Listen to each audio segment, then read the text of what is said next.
इनके लिए क्या उपाय किया जाए? तो बोले सत्कर्म करो। बोले सत्कर्म क्या मतलब? सत्कर्म में तो कई ऐसे कर्म आ गए कि सत्कर्म, सत्यनारायण का भगवान का पूजा भी सत्कर्म ही है, यज्ञ कराना वो भी सत्कर्म ही है। बोले इसको खुल के बताइए सत्कर्म क्या है? बोले श्रीमद् भागवतम कुर्यात, साप्ताहिक वाचनम कुर्यात, कि श्रीमद् भागवत का साप्ताहिक वाचन करिए। श्री चारों लोगों को बैठा दिया गया। वृंदावन में महाराज जी ने श्रीमद् भागवत कथा का पूजन कराया और चारों भाइयों को व्यास गद्दी पर बैठा दिया, जिसमें जजमान बने हैं स्वयं नारद जी, और भक्ति और ज्ञान वैराग्य तीनों लोग कथा सुनने के लिए बैठ गए हैं। वहां पे कथा श्रवण हुआ और वो लोग अपने तरुण अवस्था में आ गए।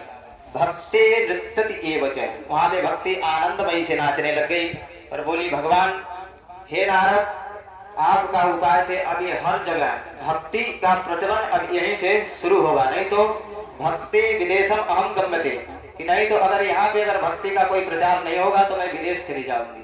कर्नाटक से उनका उत्पाद भाव हुआ था, जो कर्नाटक में आज भी सबसे ज्यादा भक्ति का प्रभाव माना जाता है।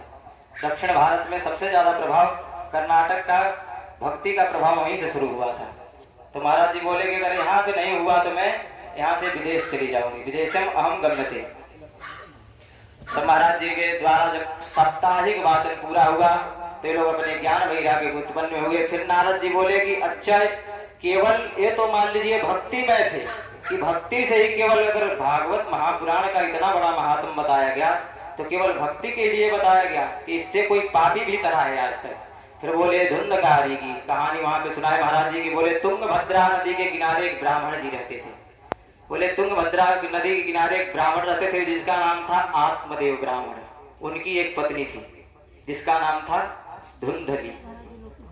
धुंधली पंडित जी जितने ही अपने कथा में सौम्य थे, जितने विद्वान थे, उनकी पत्नी उतनी ही ज्यादा झगड़ालू ईर्ष्यालु जैसे हो जाते हैं। जैसे पंडित जी चले गए कथा करने, पत्नी पड़ोसी से लड़ बैठी, कभी किसी और से लड़ बैठी, ये वाला हाल था। बोले कि तब उनको कोई पुत्र नहीं था। सबसे बड़ी दुख यही थी कि पंडित जी का कोई पुत्र नहीं था। अगर घर पे तुलसी का पेड़ लगाते तो वो भी सूख जाता था। गाय बांध के रखे थे, उसके भी कोई बच्चा नहीं होता था। महाराज जी बहुत दुखी हुए। बोले कि महाराज, मैं इतना भक्ति भाव करता हूँ फिर भी हमारे घर पे कोई संतति की प्राप्ति नहीं है।